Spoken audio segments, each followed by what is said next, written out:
Hi, I'm Roger Montgomery from Montgomery Investment Management, and welcome to this week's Video Insight. Australia's AAA credit rating, our commodity exports and our very high interest rates have meant that the Australian dollar has been strong. That goes without saying. In fact, the Australian dollar has now traded above parity against the US dollar for the longest period of time ever since its float. But here's the problem. Our competitiveness is now suffering. Now, you've learnt through the media that the manufacturing of vehicles in Australia is no longer competitive. But it isn't just manufacturing of vehicles that's suffering. The tourism industry is also suffering because of the high Australian dollar. A weekend in Sydney now costs twice as much as a weekend in New York.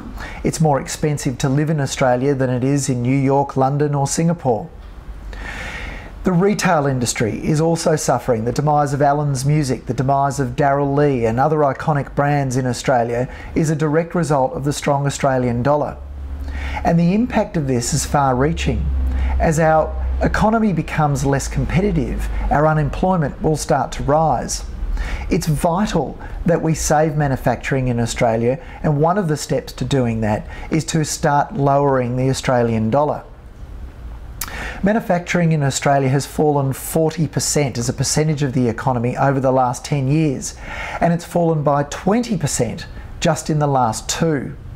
Manufacturing in Australia may soon be at the point where it no longer can recover. It can no longer come back. The very strong Australian dollar has also boosted remuneration and compensation for miners in Australia. They're now the highest paid mining staff in the world. Now, this can be a good thing for them, but it also means that our mining industry is uncompetitive. Our fuel is 71% more expensive than it is for United States businesses.